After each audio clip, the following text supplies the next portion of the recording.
Hi, everyone.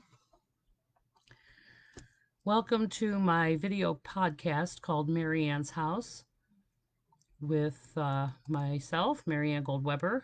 I am a spiritual teacher, the owner of a village personal and spiritual development, and I'm a professional medium. And I'm going to be talking to you guys tonight about fear, because God knows we got a lot of that going on. And we want to talk about the spiritual understanding of that so that we can navigate this changing world together. So, thanks for coming. I'm going to wait here for a second for everybody to get on. And I'm going to take a look at who's on here. Well, hi, Laura.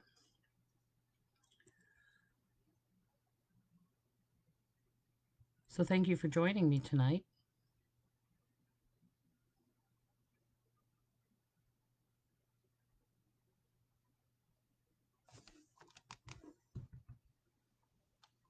I may take a few call ins. We'll see if we have time for that.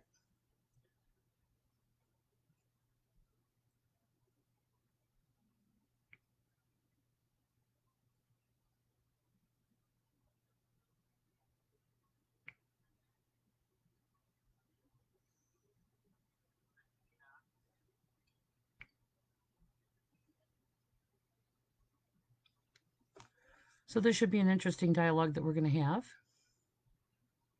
Yeah, we all need a little connection tonight, Laura, I think. Everybody's feeling a little isolated and alone. And I just want to make sure that we stay connected so that we don't feel like we're out here doing it by ourselves.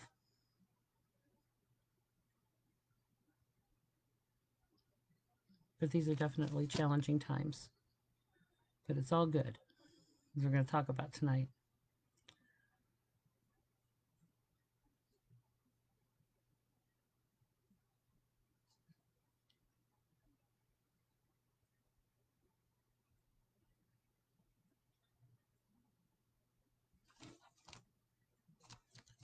So I think we have like 17 people so far on. It's nice to see everybody.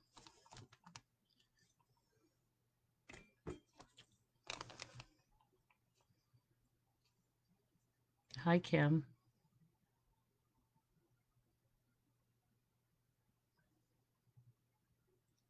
Tracy. Hi there.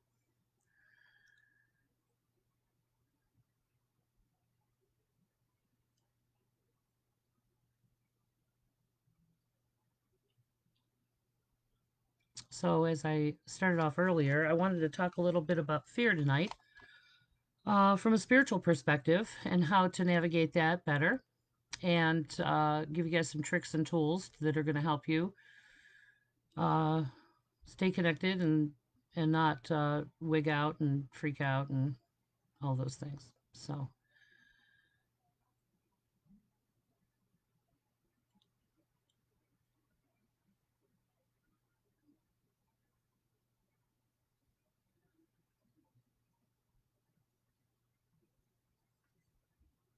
I have people on this that follow me that I have known through varying stages of my life. So whether that's for my early life, my um, my career life, my married life. I mean, people have known me throughout my whole journey. Some of those folks are still with me on here, and I'm so grateful for that. And then all my new friends that I've met along the way. And so back quite a long time ago, many many moons ago, um, as I was having my personal unraveling of the illusion of my life, I reached a place where I had to just take ownership for where I was at and how I got there, and I realized that I'd done a lot of things, and most of the decisions I made inadvertently were made through a process of fear, and uh, and so faith replaced that, and that's what I want to remind you guys of tonight is that faith isn't just what we profess. It's a connection to that divine source that is always loving, always guiding, and how to connect with that and not be so um, pushed around by this human world and all the chaos that we're experiencing right now. So finding peace amidst the chaos is what Buddha called enlightenment. True enlightenment, he said, was remaining peaceful amidst the chaos. And so learning how to have that level of faith that allows us to let go of these things in this world that we're not in control of, and to learn to control the things we actually do have control over that we avoid because they're difficult or painful or require effort. And so I just want to talk a little bit about that tonight with you guys. And if you have any questions, go ahead and just text them here, and I'll see them as they come up, and I'll address those as I can. So anyway, so yes, awakening is not always pleasant. And so when I first started doing this work and getting these communications, from my divine source, which is how I do the work I do as a medium, it was just me, myself, and I. Okay, I was in the middle of the shit show that I'd created, and nothing was working. None of the tricks and things that I used to avoid were working anymore, and I had to really take the opportunity to stop and look at how I got here.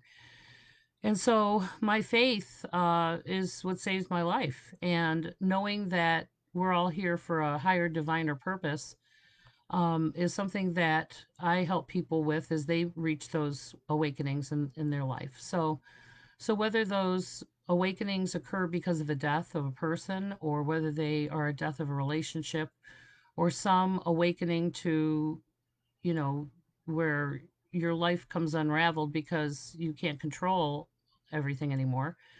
Those are the times when people reach out to me.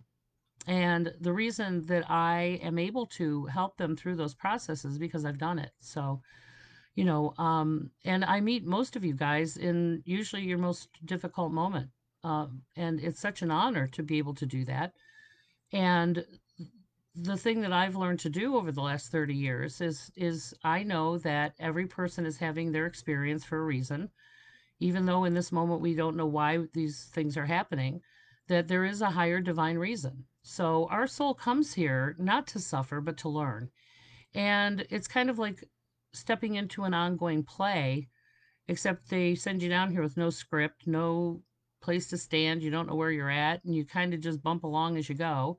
And so once we're seated in this human life, we're exposed to people and, all kinds of things telling us who to be and how to live. And some people have wonderful teachers, and some people have wonderful families, and some people don't. Some people have traumatic, dysfunctional situations that they're born into, and so, we learn from that family of origin, we learn from society, we learn from cultures, we learn from religions, um, are always conditioning us to believe a certain thing or to see things a certain way. And when we hit these snags or bumps in the road where it challenges what we know, and it is really asking us to look for other ways and other directions to get where we're going, but we just keep going back to what we know and we just keep plugging along. And quite often we continue to create suffering, through fear. And so fear is a very important emotion. But the challenge is that at our time in the world, the things that we've been taught to fear are very illusionary, that they're not actually, like back when we were Neanderthals, and there was a bear, okay, and it was going to eat you. And okay, that fight or flight instinct, that fear gets you to move. It rushes cortisol into your system, adrenaline into your system to get you to be able to run or leap or whatever you have to do to get out of harm's way. Well, over time, we've been not in the same situations where we have to worry about fight or flight, although some people in their early life have to do that. And this is why trauma is a powerful thing that I help people through from a spiritual perspective. And learning how to, create peace in your life so that you're not in traumatic situations, and that we can work through and heal that uh, that experience or those experiences that you had in order to find that your authentic center, your authentic peace, minus that conditioned, um, trauma. So what I'm here to talk about tonight is illusionary fear, which is really fascinating to me because um, I'm a very firm believer in our experiences are grooming us for greatness. Our experiences are great teachers. The challenge is most people don't stop and really take the time that goes into unraveling an experience that they had and how they got in it. What did you learn from it? And how do we release it or surrender it and move forward with that new understanding? Most people just keep plugging along and keep creating the same situations over and over and over and over and over again. And that will inevitably crash. That will inevitably stop working. And we get forced into stillness in order to take a look at where we're at and how we got here. So the thing that we're facing now is that most people have not had to really, um, you know, not really had to fight, and they don't necessarily have the tools to differentiate between actual fear and things we actually have control over, and that illusionary fear that goes on in our head when seeds are planted or it triggers a place that we haven't really finished. So so that's kind of what I want to talk about tonight, and so I'm going to take some questions and I'm going to continue on talking about that.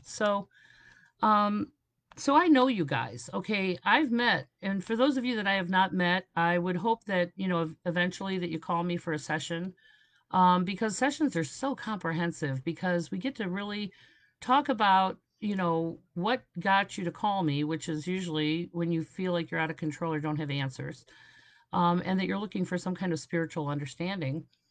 And so again, if I had not made peace with my experiences in my life, I would not have the tools of understanding and discernment and compassion that it takes for me to stand in your situation without allowing that to really affect me and to give you those tools to navigate that and to, give you that safe place of non-judgment in order to express yourself and be heard. I do work in tandem with mental health professionals and physicians as well because we have to treat this holistically. So that takes time, and it takes sometimes a team effort in order to get people the help that they need to unravel that stuff. So, and so this leads us to a lot of other conversations. So, as somebody in my early life, I was victimized uh, emotionally and physically.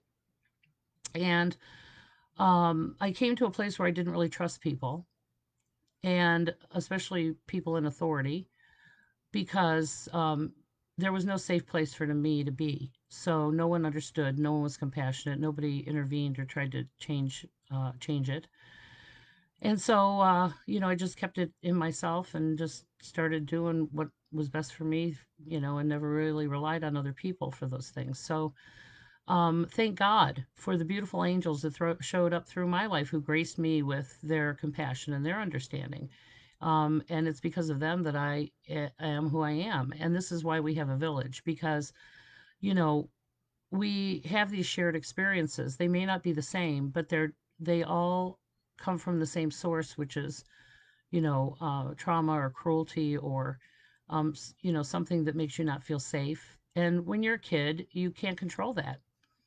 Now, I'm a 59-year-old woman, okay? I have a boatload of experiences that I have navigated through to a place of understanding. And so there came a point in my life where I ended up having to really reflect on my entire life from the spiritual perspective. It took me a year to really dig down and go through my life's experiences to that point, and came to a place of forgiveness and of myself and others, of taking ownership for my ignorance and the things I did in my fear and need to control things. And then I just started putting everything into the divine source's hands when it was beyond my control. And so again, when I meet you guys, it's usually in a moment where that's where you're at. Now, we have thousands of awakenings throughout our lifetime. And it's not just these giant cataclysmic things. All these events happen in our life to push us in different directions, to make different choices, to learn from where we've been. The challenge with most people is that they don't stop and really reflect on where they've been, how they got here, who taught us this stupid shit, and how do we start finding our own truth and educating ourselves so that we can start living better, more peaceful lives. And that's where we're at in this point in our world. This is something that's been prophesied for a long time. Is this 10,000 year cycle ended in 2012, and we began the fifth world of peace. Well, this is what people think. Oh, peace. It's like sitting in the field full of daisies with the Dalai Lama. Okay, I wish it was that simple, but peace takes effort. Peace is takes effort, and chaos is easy. Those higher energies you have to reach for them, whereas lower energies just pull you down. And so somewhere between my divinity and my humanness is this balance that we find. And that's where we find our authentic selves. And that's where we make peace with all of our experiences. And this is where we start making this world a better place, because when I change me, it automatically changes everyone around me. And so I make better choices, different choices. I don't align with anybody or anything that brings chaos to my personal life. And which doesn't mean that I don't, hang out or know people who, are in painful or difficult situations. I do a lot of community outreach. I go into very difficult places, but I don't live there anymore. I have learned how to get out of that. Now, that's where, we go back and we help other people who want to awaken, who want help, how to navigate their way out of that into a life of abundance and peace. So, that's the work. So, yeah, so I want to talk about this illusionary fear. Oh my God, this is like challenging. It's very challenging. And not only are we feeling our own anxiety and fear, but what most people don't understand is that we all have this force field around us. And I'll have people call me going, "Oh, I'm an empath. I'm so sensitive to energy." Well, we all are. We're all empathic. That's what, allows us to feel other people's emotion or feel, those energies around us. And some people are just more sensitive than others, because some come by it honestly. And some people, that empathic ability is heightened because of trauma and lots of other things. So what I help people do is how to sometimes turn that off, or learn how to know what you're feeling and disown those other energies around us. So right now everybody's very vulnerable because we've all been knocked out of our illusion. You're working from home, your kids aren't in school, you're stuck in the house with your people or by yourself. And we don't have that people connection like we used to, or those distractions outside us, like, just going out and hanging out with friends, or so everybody's been kind of put in this strange forced time out, which is not a bad thing. It's I still can't see this as a bad thing. I can't believe that we've had to lose 200,000 people through death from this virus, um, in order to learn, and we've all been addicted to this distractions, these distractions. So what we're doing during this time is we're learning how to sit still, which for most people is just maddening. They don't know how to be still. The challenge for us is when we sit still, we start to think. And when we start to think, we start to feel. And so a lot of this forced stillness has forced people into this, process of remembering and releasing, and they don't know what to do or how to do that.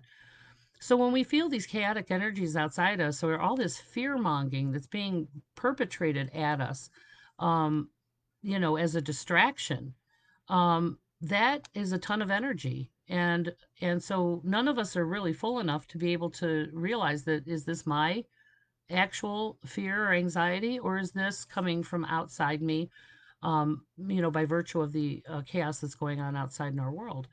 And so that's why, having a session with me or going through the classes that I'm offering. Okay, I'm going to be offering some classes when it comes to care of empaths and, emotional release and, things like that, dream interpretation. All of those things are wonderful tools for self awareness so that you're not so vulnerable to these lower energies that are going on in our world.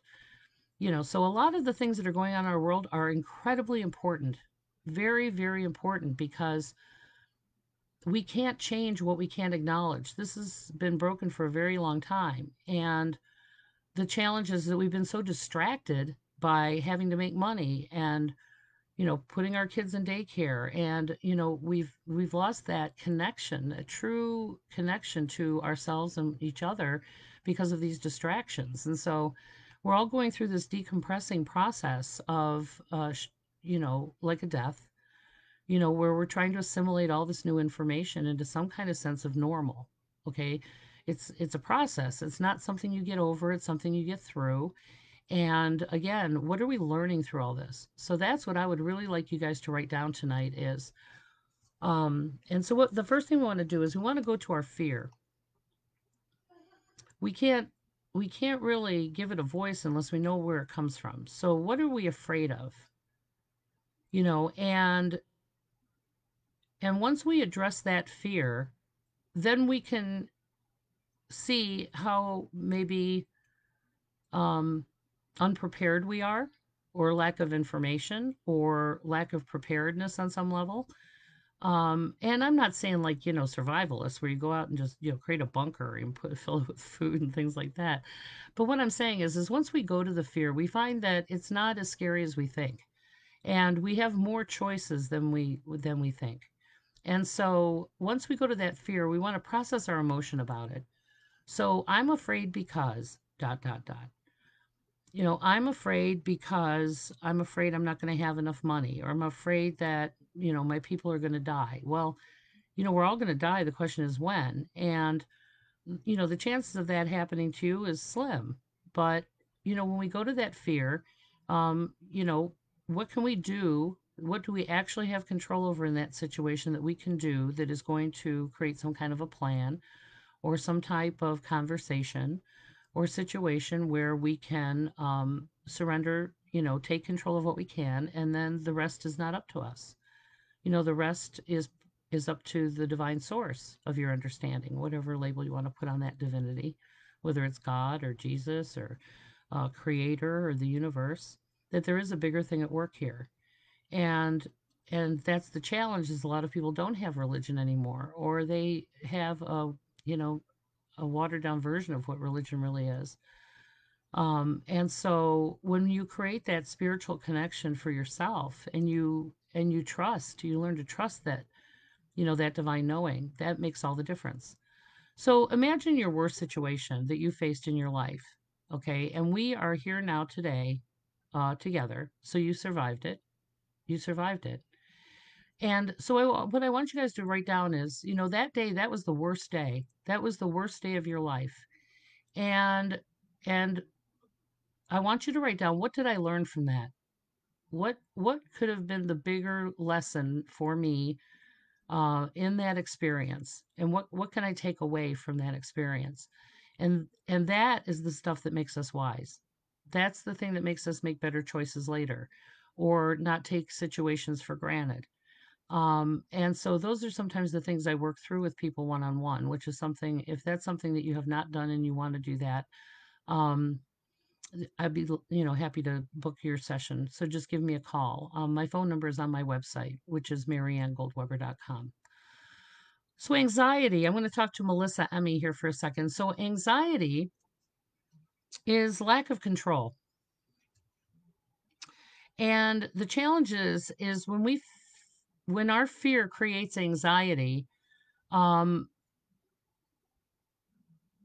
quite often that anxiety is an illusionary thing, that it's not something that we actually have control over. And so there's a lot of ways that we can shut down anxiety.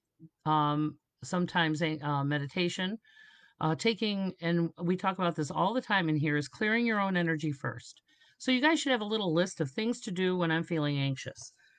And so the first thing I do is I go take a salt shower, and I just wash it off to make sure that this anxiety or this fear is really coming from me or my situation or my experience. So you take a little table salt, you put it in your hand, you get wet in the shower, you pat the salt on yourself, and I say, This feeling is not mine, and I'm praying for whoever I picked this up from, but please take this from me. So I'm disowning this energy and I'm giving it to my guides. I'm giving it to the powers at large that can help people that are on this, okay? But it's not mine, so it's not even mine to feel. So I'm going to wash that off. So as you rinse off, you visualize all that negative energy going down the drain. Okay, that's the first thing you should do is get in a salt shower or even have a little spray bottle of salt water that you can mist yourself and do this on the fly, whether you're at work or in your car or whatever. So quite often when we're low and tired and we're not inspired and we're feeling some kind of way, when we bump into those lower energies, it's hard to differentiate which is which, who it belongs to. So the first thing I do when I get home is I take a salt shower and I wash off my day. Even if you wake up feeling like that, take a salt shower. I mean, salt can't hurt you, as long as you don't swallow it. And so once you wash off that energy, then you can sit and be still. And this is where I take that time to meditate or be still with me and the big guy, me and the other side. And so that's where I either write what I'm feeling and I burn it and I get down to that unemotional truth.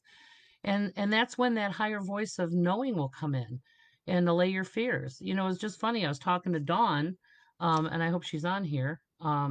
But I was talking to Dawn and she said, I forgot to do that. I was so caught in my fear that I didn't stop and say, I'm going to let this go and let God have it because this is not mine. And so it brings the sense of peace will wash over you when you disown that energy and you trust that your divine source is on it.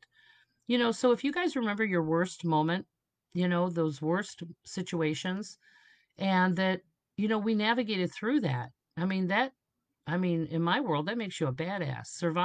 Surviving these life experiences is really where our pain becomes our purpose. And if we're still doing these same things over and over again, well, then that's the battle between your ego and the lesson. And then, we got to really talk about that. That's something, if we're still doing dumb shit at this point in our life, we really have to look at, what's the reason why we're doing that. So again, you guys are survivors. Okay. We've all survived awful things in our life. And so I want you all to stop right now and just say, I am a badass. I am a badass. I am a survivor. I am not a victim. I am a victor. Okay, those experiences are what make me great. The villains in my play are the reason I do this work. So how can I be angry with them because I chose them before we even got here? Would you please treat me like shit? Okay, Marianne, I'll do that. And then they did. And so again, people are always projecting their dysfunction on other people. So what I learned throughout all those times I've been victimized is that I was never really a victim. I was a target. It's hard not to take that personally, however, when it's being directed at you. But what I came to understand throughout this whole process is those experiences did not happen to me, they happened for me. And those people were broken and they just targeted me with their shit. And so now, being an adult woman, who can make her own money and pay her own bills and do all those things, I don't have to allow myself to be in those situations anymore. I choose better for myself because I deserve that and I love myself. And so boundaries are love, and learning how to say no to what is not good for us is powerful. So another thing about fear is, like I said, I utilize this letter writing process. So when you write these letters, to whoever or the cosmos, I mean, you can even write it to God himself. They know being human down here is hard. Dead people know it's not easy. So they don't take your emotion personally. You could tell them off and they don't care because they've seen the big picture. They know who they were. They know how they left it. So, whether it's talking to the other side or talking to living people, now, mind you, we don't ever really mail these letters. These are just your way of expressing your emotion and letting out that fear. And then when you get out the fear out, you go, oh, well, that's stupid. That sounds even stupider out loud. And you come to that higher voice will come in and say, well, there's really nothing to fear. So that's where we're at. Now, there are a lot of things going on in our world, and no matter what happens, all of these things have been happening for a great purpose. So if you guys could just stop over the next, I don't know, few days, a week, we've let a lot of things go in this world because we became complacent and we became, addicted to buying useless shit and working to buy more useless shit, and we became addicted to that. Okay. And now that we're sitting still, we've realized that we've let a lot of things happen while we were distracted. And so there's a lot of people that are angry right now. They're angry because they let it happen. They're angry, that this is going on. Well, it's always been going on. The problem is, I mean, some of us woke up a long time ago. And, this is not happening, is not new. It's been going on for a very long time. It's just that now it's come into your perception or it's affected you. So no matter what happens in our world right now, we are all being given an opportunity to be the change, to be more discerning about who we allow in our life, whether that's our personal life or whether that's our community or in our nation or globally, that we have to get accountable and be part of that ability to, um, discern leaders better.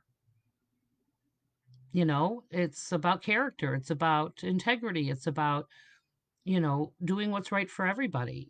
I am a leader, and I can't just make a decision and how it affects me. Every decision I make affects somebody, and it's very important that leaders are open to understanding that whatever we're doing is going to affect a lot of people, and we have to go to all their perspectives in order to do what's best for the whole. And again, we haven't been very selective about who we put into places of power, whether that's in our personal life, our work, or our collective world. And we've allowed this. And again, ignorance breeds fear, and fear seeks to destroy. So what people don't understand, they're waking up very ignorant about a lot of things. And now I have to tell you, I'm a very self-aware person who researches things, who loves information. I love learning new things all the time. And I have to tell you that some of these things that we're experiencing now, I had so little, really, I had to admit how ignorant I was about a lot of how government works. and um and I have to tell you, I've gotten a very eye-opening education about things. And again, our ignorance has allowed this to happen. You know, I know, probably like you guys, I wasn't paying attention in history class. I wasn't paying attention when I was a kid, but I also didn't have anybody in my life who was helping me understand what I was learning. And this is why being home with your kids right now is such a powerful time, because you're able to look at what they're learning. You're able to be an active participant in their education. And their education is not just academic at school. I mean, this is life. These are life experiences. And I don't know if you guys have had a chance to watch the video I did with my son Jared, but our entire life has been built on these teachable moments. Every experience we've had, every experience that my son's been present to, was an opportunity to dialogue about it. And so again, we are our children's teachers, and we've been so distracted with work and other things that we haven't really, taken the time to get invested in educating our kids, not just in the academia, but in life. And now we have this wonderful, beautiful opportunity to be taking them out in the world and showing them things, and introducing them to all different kinds of people and situations. And it's a powerful time of growth. We can either try to go back to sleep or we can awaken. And so everything that's happening in our world is very necessary.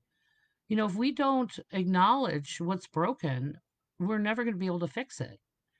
And, in any awakening, admitting that you're the problem, all we can do, people, is own our side of the road and release what is not ours. Okay. And so, no matter what happens in the next weeks to come, we need to make a solid commitment to simplify our lives and start getting involved in the things that are of interest to you. How can we leave this world better than we found it? What can I do to support people, and if you can't work with people directly, there are so many amazing grassroots efforts going on right now to help people. And you can always either support them financially or call them and ask them how you can serve. We don't have to be in, physical proximity with people to, drop off donations or do some kind of a drive of some kind, or just reaching out to, neighbors, or there's just a million ways that we can find to, be the change in this world. And so, it's very important that we all stop and really look at this, even though these things appear awful and it's forcing us out of our comfort zone of our illusion. This is a wonderful time for us to really get invested, not only in our own lives, but in other people's lives, and to get invested in our communities. This is so incredibly important because if we don't lead, someone will feel like they can. If you do not lead in your own life, somebody will notice that you don't know what you're doing and they will try to uh, oppress you or govern you. Okay. And if you don't want that to happen, then we need to get accountable to where we're at and what we're doing. So, the universe can't help us if we don't go first. And the best way to get rid of fear is through action. Anxiety is lack of control. So let's make a list of things we actually do have control over and let's get busy, because that's like clearing off the road to all this abundance and good things that are coming in this world. And the universe can't give us anything if we're scared and hiding in the corner in our bedroom. We are warriors and we are badasses. You guys didn't survive all these things in life just to be a sissy now. Okay. We really do know what we're doing, and the inmates are running the asylum, and we just have to all get accountable and really start supporting each other in our village. Now, my village is really not a physical thing. It is a physical thing when I have a space. But we are connected and bound by our experiences. We are all connected and bound by our faith. And we don't have to be together to do that. Every single human being is part of our village. Some people are still asleep. Some people are just awakening. Some people are finding out everything they believed was a total fucking lie, and they're mad. And I completely understand that. I'm not going to let them point their shit at me, but I am compassionate enough to understand that even when I was ignorant, the people were compassionate with me when I was, not, thought I knew it all. So, again, with every awakening comes destruction. And so these paradigms that are going on in our world are so important. And so many beautiful, amazing things are going to come out of this. But that's where we can only control what we can. And we have to surrender the rest to our divinity, to our God of our understanding. So this is where I work a lot in the recovery community, and this is where we read the serenity prayer. And so I would recommend that all of you guys go look it up, print it off or write it down and stick it on your, bedside stand or mirror in the morning. And I want you to start your day with it, which is, God, grant me the serenity to accept the things I cannot change, the courage to change the things I can, and the wisdom to know the difference. That is a beautiful grounding prayer. And it reminds us that it takes courage to accept the things we cannot change, and that it's wise when we can learn to let go of what is not ours to control, and so this is a wonderful prayer if you guys want to start your day with that. It always helps me focus on my to-do list, and I'll sit down and I'll create a to-do list. What do I have control over? And now I have the courage to go and actually execute that to-do list. And so, yes, there's a lot of distracting energy right now. If it's chaos, you guys need to just shut it off and don't look. If it's that disruptive to you, um, you know, one way or another, it's going to be over.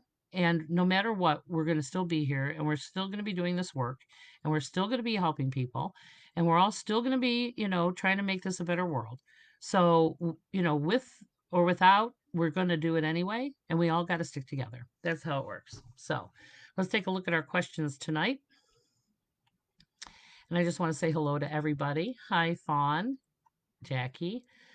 Um, Yes. So, Melissa, in addition, Melissa's question is anxiety has been at its highest for me the last few nights.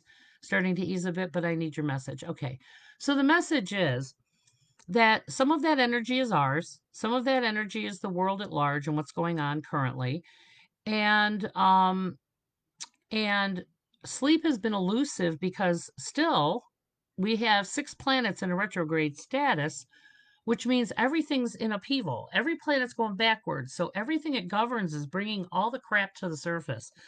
And which is great because nothing can stay hidden right now. I mean, people are telling on themselves.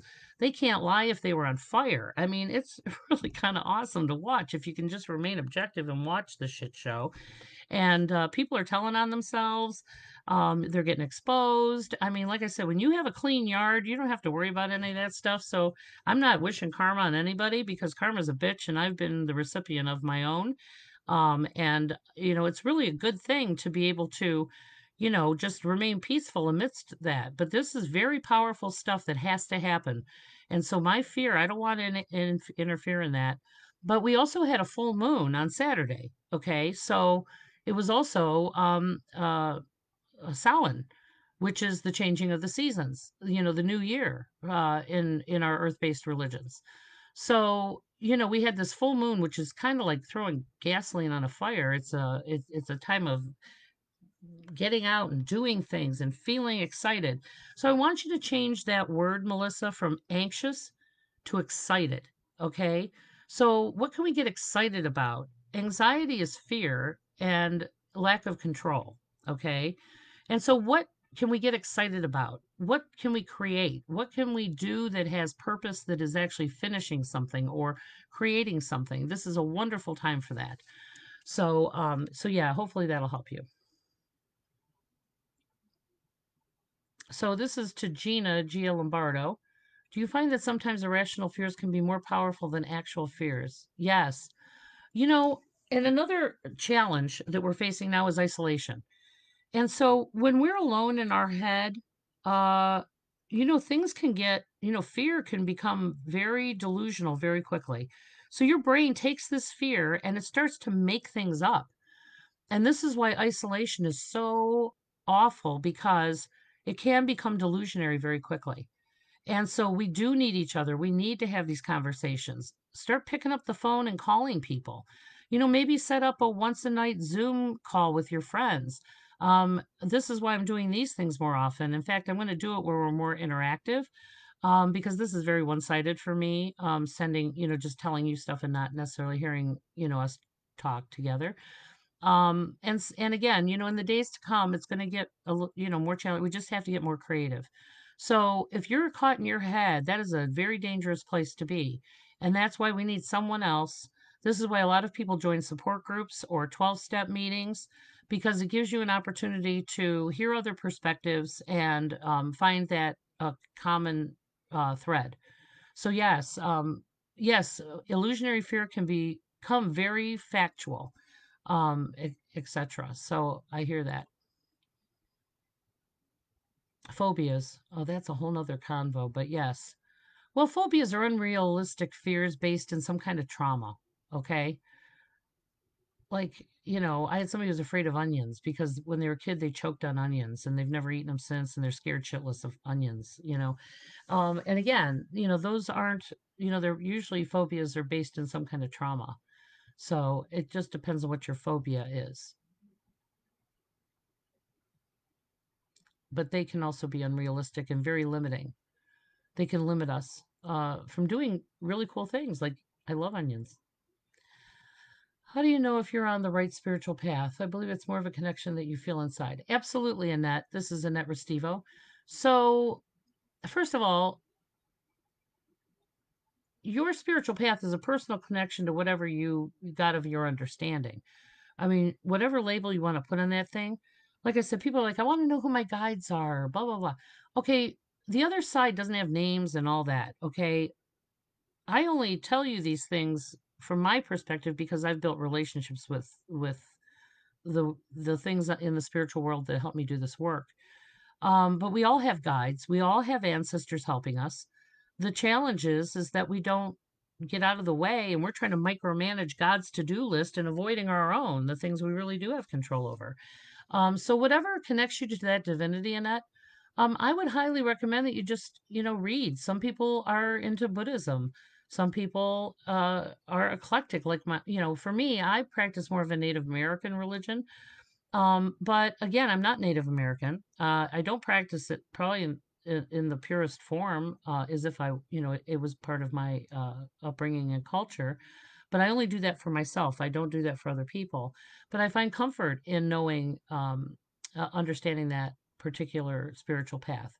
So whether it's paganism, neo-paganism, Christianity, Muslim, whatever speaks to you, whatever connects you from here to there, that's between you and God, girl. And that's why I'm interfaith, because whatever you believe, whatever connects you from here to the light, and whatever label you put on that light, we're still talking about the same thing. Oh, Sierra. Yeah, I always say let go and let God. Yes, that is the hardest thing to do because we're so used to stress and anxiety, right? So imagine that we're really spiritual beings who are having a human experience. Okay, and so once we're down here in this human body, it's very heavy. It's very far disconnected from that feeling that comes when you're in that sacred space with the other side. It's very light, it's very peaceful. And that's why we can only do things like meditate, or sleep and go to dream time. All of those things are ways to get out of this very heavy human experience where there's time and rules and all of that to connect with that divinity. So whatever you can find to connect to, whether it's through guided meditations, dream time, there's a number of different ways to do that. Yes, Annette, I am a badass. I actually am a badass. I have no fear. I really don't. Laura, thank you. I had a close friend recently tell me horrific events that happened in her marriage to her children. So, Laura, from somebody who stands in people's tragedy and trauma every day, okay? I had channeled for 6 nuns one time, and they told this angel came through for this nun. And what he said to her was so profound because she actually applied this. So he told her, thank you for praying up and not at. And so when she prayed for people, she never prayed for them to um, be healed or not to die. Um, she would pray up for them to have courage, or she would pray up for them to have strength through their ordeal. Because the reason they're having this experience is actually between them and God. So it's not mine to interfere in. It's just mine to hold the energy while you have your experience and you find your way. Whether I can encourage you or support you, that's all I can do. But the every experience has lessons in it, Laura. Even if we've had crimes perpetrated against us, there's reasons for that because, as most of you guys realize, you didn't understand the purpose in the moment, but go 5 years in the future and then all of a sudden you're realizing that I've taken this tool out and handed it to another human being. Okay, that gives that purpose back, that experience, purpose. So, the things that we talk about in here, you know, the reason I understand is because I've done it. And I know that it's important for you to do it. And, while you're having your experience, I know that you're being divinely guided. I know that you're being helped. But this experience is one of the reasons why your soul came here. And, that's the challenge is that we have to trust that no matter what we're experiencing, we're here to learn from it. And whether it's good, bad, or otherwise, that there are powerful evolutionary things that go on in those experiences that if we don't learn from it, we'll continually repeat it. So, yes, I'm sorry that she and her children are having that awful experience, but, on some level, we have to come to a place of, uh, you know, getting out, removing ourselves from that, having the strength and courage. So, I'm sure you're supportive in that way, but it might be something you don't understand because you've never experienced that. Um, but her pain is very important, and being her friend and just listening is wonderful. So she'll find her way, and if I can be of service in any way, let me know. So that's the beauty of this work, is that I know so many people who do so many amazing things. We can offer so many different resources or connections to information. So whether it's mental health help or addiction recovery resources or medical, I mean, all those things, I've been doing this work for 30 years. I know a lot of people, and that's where the village becomes a huge networking opportunity. So the more involved you are, we are connected to so much information and so many services and things that you can support and that will help others. So if I can help Laura and, help her through that experience on any level, just let me know. You guys, oh no, I am a badass. I scare my kid. It's so funny because, for people who've never taken serious risk or have never had like uber bad things happen. I mean, I've seen people die. I've been that phone call. I've, got woken up in the middle of the night to find out people died. I mean, all kinds of things. I've seen people die, all kinds of ways. And so I'm just telling you that there is nothing you can tell me or nothing that I have not seen or experienced firsthand that will shock me at this point in the game. Okay. And so when I take risk, it actually is very calculated based in the experiences I've had or the things I've done. So what looks risky to you is not risky to me. And again, all of those experiences have made me very wise and very pragmatic when it comes to, how I walk through this world. And so, like I said, I don't have a lot of fear about a lot of things. I mean, um, and so, I'm even good with my own death. I mean, not that I want to die tomorrow or anything, or I'm going to just jump, in front of a car, but I definitely don't limit myself. Fear is very limiting and it prevents us from doing really cool shit. And so I don't recommend anybody just run out and, take inordinate risk. But if you need a partner in crime and you want to try something new, give me a call. I'll be happy to do it with you. I'll do anything once. I've done a lot of things once. So anyway, yeah, switch it to excitement. Right. So instead of saying I'm anxious or I'm depressed, say I'm excited, and depression is really lack of action. Okay, and our brain gets addicted to that. Depression is when our illusion's been taken away, yeah, you get depressed because where you're at is sucky. But the next step should be creating some kind of an action plan that we can execute every single day that's going to help lift us and get us excited about creating new things in our life.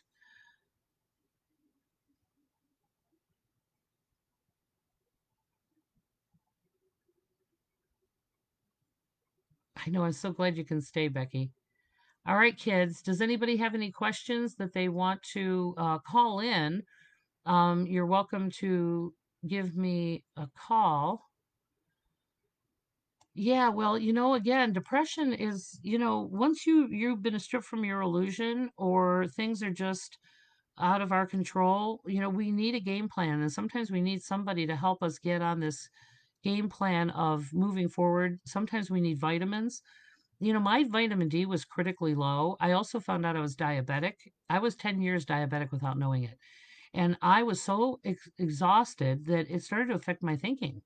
I felt like I was beating myself up about, why are you lazy? Why aren't you doing these things? Well, here I was fucking sick. I was really, really sick. Like I almost died. And again, there's so many things wrong in our world, whether it's in our medical community or, I was blown off by two endocrinologists who told me that I was 40, fat, and depressed. I'm like, and he wanted to give me antidepressants. I'm like, dude, I'm a motivational speaker. I do not get depressed. But it starts to, fuck with your head when don't know what's wrong with you. And so, I had all these men blowing me off. And I finally found a doctor who listened to me, and he literally took one look at me and said, "You're diabetic." And it was shocking. And but he took the 15 minutes to listen to what I was talking about, and I'll be damned, my sugar was 400 that day. I don't know how the hell I was still alive. But yeah, that's exactly. So, sometimes we need something in depression to lift us out of that. And sometimes there are very, very solid reasons to be depressed. We had some kind of a loss, but, our brain is healing during those traumas, whether it's a death. We go into a depression, it shuts you down so that you can find a new normal while your brain is healing, while your body's healing. So depression is very dependent on situations and and causes, but it can have a lot to do with health. It can have a lot to do with vitamins. It can have a lot to do with being in shitty situations too long.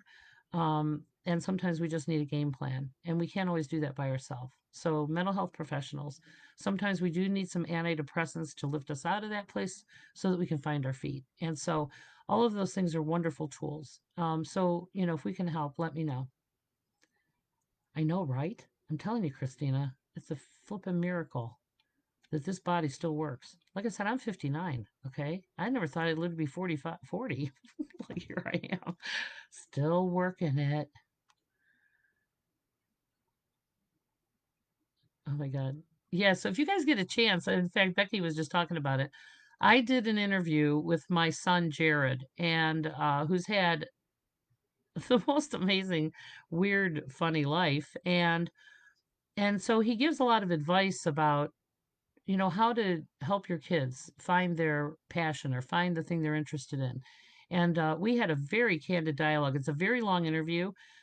We even talk about inspiration and creativity and music at the end. I know you're not a sissy. I know we all have our moments, honey. But, again, we don't live there anymore. Um, and I have to tell you, I know all of you and I know the things that you've been through. And I'm just telling you that you guys are amazing, and I wish you could see yourselves the way I see you sometimes, because I know that your soul did not come here to suffer. And we've been taught how to suffer by broken people. And so now that we're grown ass people, we need to align with people who are encouraging us and supporting us and helping us be our, best version and see your light. There's a million critics in this world. Um, and, you know, most of them have no idea what they're talking about. Christina, I've had a hard time grieving. Personal. Yeah. Well, the challenge is, Christina, is sometimes we go into these relationships with a need.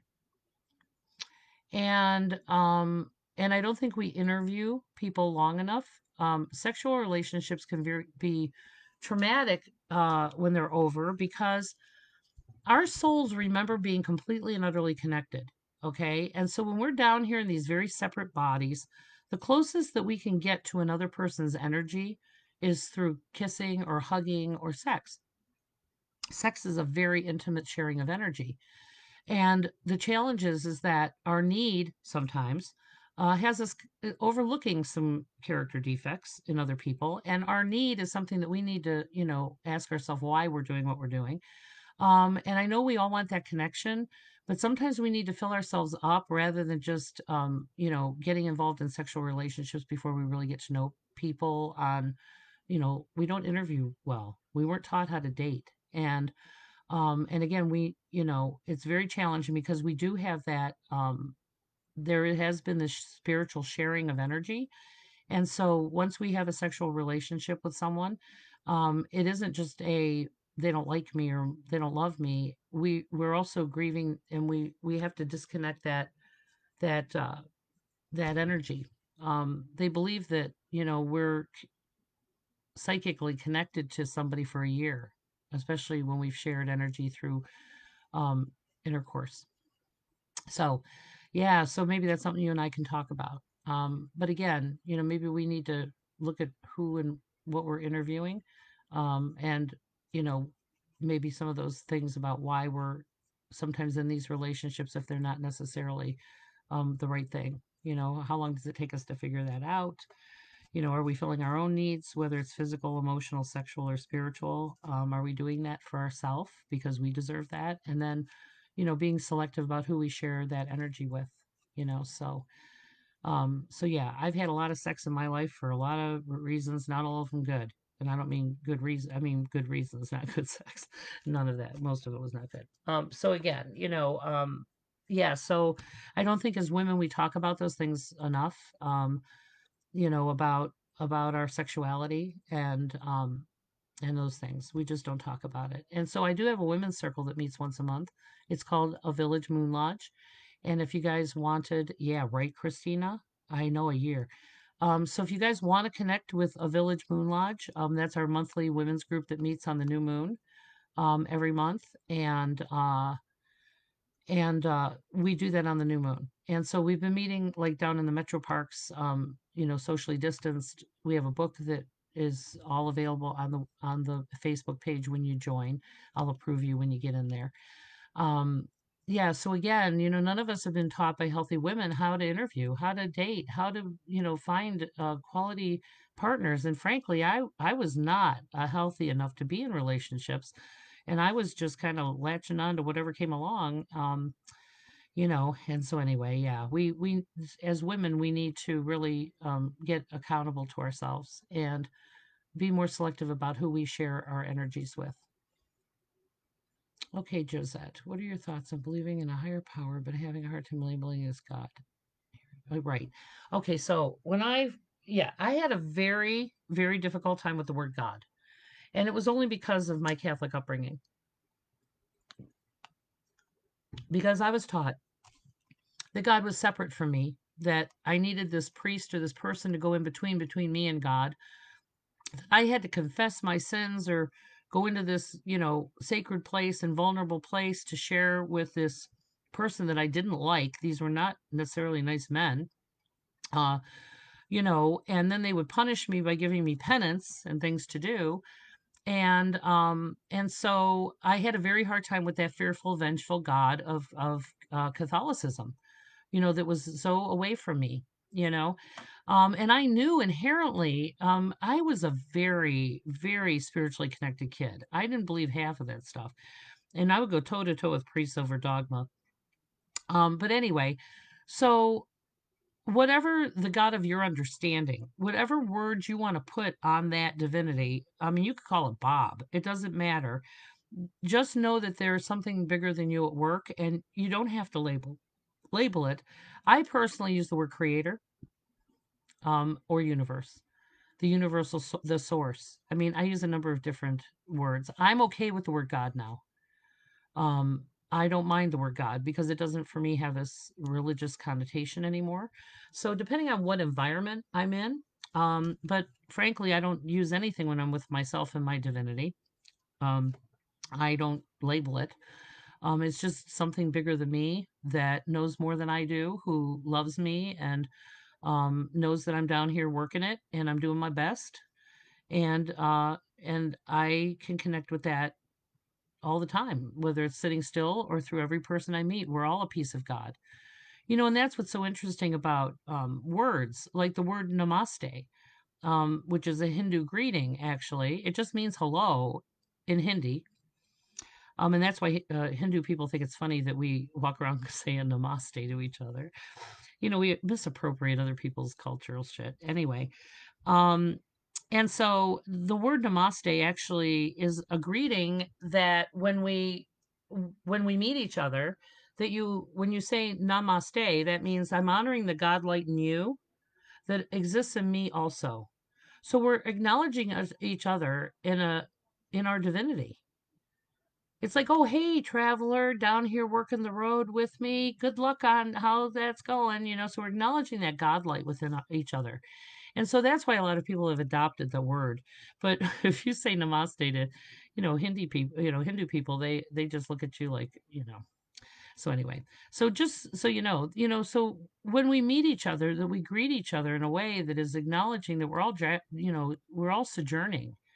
We're all sojourners on this road. We're all working an unknown path, and sometimes they come together and they collide, but we're all down here doing God's work. Even the villain in the play is doing God's work. If it's not for the villain in the play, other people wouldn't show up and rise and come to being leaders and to have courage. So all of those things are important. So I hope that cleared it up for you a little bit, Josette. So yeah, don't yeah, it the that divine source doesn't care what you call it, just call it. And you don't have to call it, it's always helping you. You just don't like the help. Yeah, so that's kind of how we look at that. So anyway, I know, I went toe to toe with a priest one time about Jews going to heaven. Okay. So I was a huge I had this fascination with different religions. So I used to subscribe when I was like 10. I subscribed to an occult magazine, And every month, this magazine would come and it would have all these different, it would have all kinds of occult related articles. So it would talk about Santeria, it would talk about voodoo, it would talk about Wicca, it would talk about Christianity, it would talk about, and all the historical origins of these things. And so I'm telling you, I was like almost knew too much. So when the priest was talking about in class at school about, the only people who are welcome in the kingdom of heaven are those that have, accepted Christ or blah, blah, blah, whatever. And I'm like, so I'm back there, my autistic self going, you know. And the priest is like, "Yes, Marianne." And I said, "Well, what about Jews?" I said, "Jesus was a Jew." He goes, "Oh no, they don't go to heaven." I said, "What?"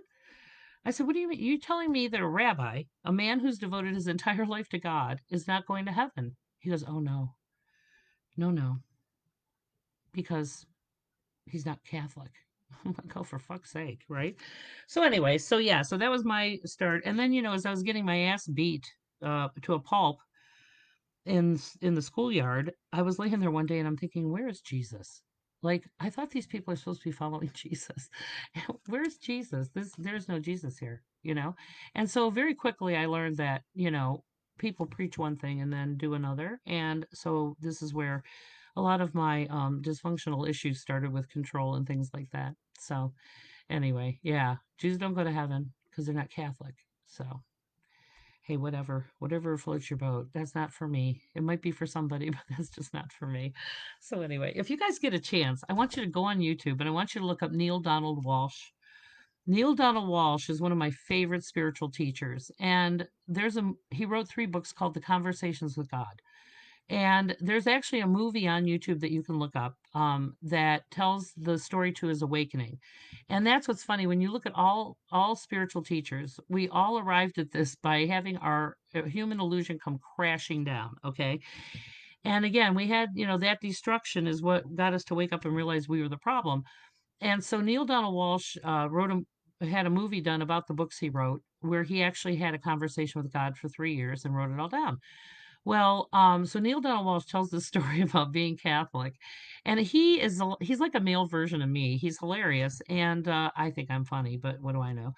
But anyway, so Neil Donald Walsh tells this story about being Catholic, and so if any of you guys are recovering Catholics or just want a good laugh, look up Neil Donald Walsh Catholic and on YouTube, and you're gonna laugh. It's a great thing, So all paths lead up the mountain. The only one lost is the man running around the mountain telling everyone else he's on the wrong path. So just believe. It doesn't matter what label you put on it. Just know that there's something bigger than you at work here. And all of this dysfunction in our world is absolutely necessary and vital to our survival and awakening. Okay?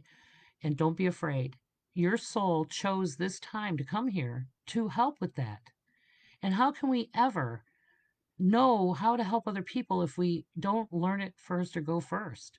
Exactly, Christina.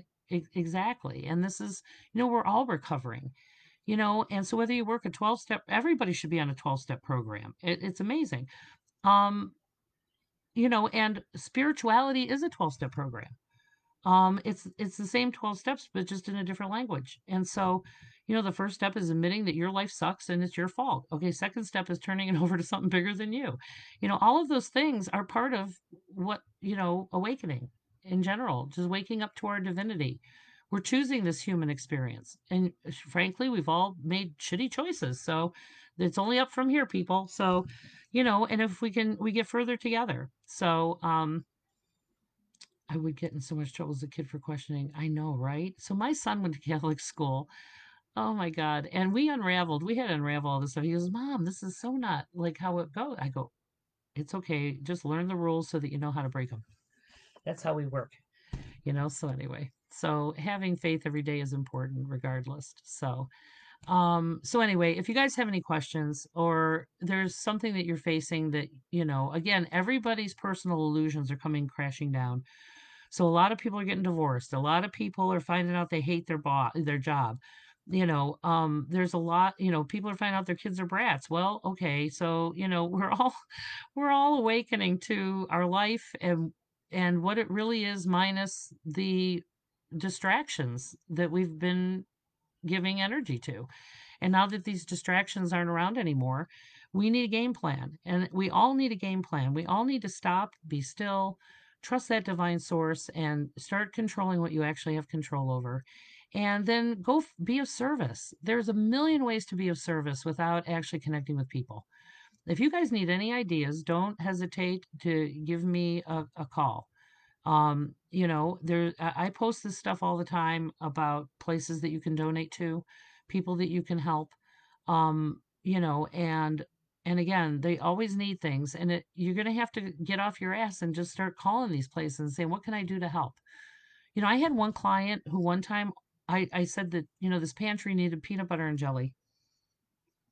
This woman got on her friends group and her early PTA group. Do you know those women collected 650 jars of peanut butter and 650 jars of jelly? Okay, that's one person. The power of one. And we can all be that one. We all can be that one. It's just that we got to step out of our comfort zone. We've got to step out of our own illusionary crap and notice where we're needed. And if you don't know where to go, call me or but seek out your own knowing, educate yourselves. This is a wonderful time for us to learn about things that we had no idea about. God knows I knew very little about government. I know I could probably have a flipping degree. And during COVID, I'm living with two historians, ethno historians who are getting their PhDs. Talk about, having some, large convos at the dinner table. My niece and her boyfriend are ethno historians, and they're getting their PhDs and in early America, Native American studies, which is just amazing to me. And they're rewriting history, and history is being written right now. I mean, what a wonderful time to be a historian, and what a wonderful time, guys, to be the change. We have no reason to not be the change at this point. The inmates are running the asylum, and we can make a lot of um, wonderful things happen right now. We just gotta find our tribe and all get together and find ways to do that. So welcome to the village. Thanks for being part of my village, and hopefully I'm part of yours too. So thanks for tonight. If you guys have any questions, it's always best to call me on the telephone and book a session. It's worth it. It's over an hour.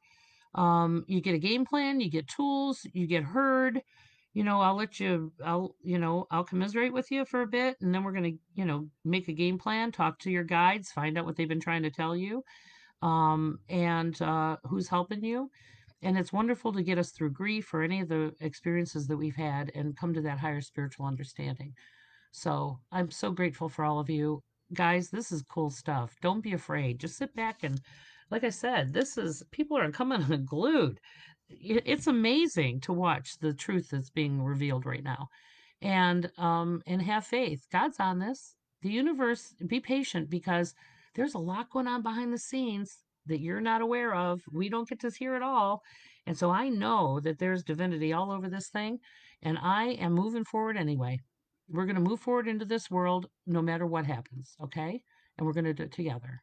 And we got it. We got this. Ready? I am a badass. And we got this, okay? You guys rock. Well, thank you so much for tonight. And if you need anything else, don't hesitate and give me a call. 216-324-2657. I updated my website recently, so it's www.mariannegoldweber.com. And best to call me. I get too many text messages, and I look forward to seeing all of you. Take care. God bless. Creator bless. Universe bless. It's all good.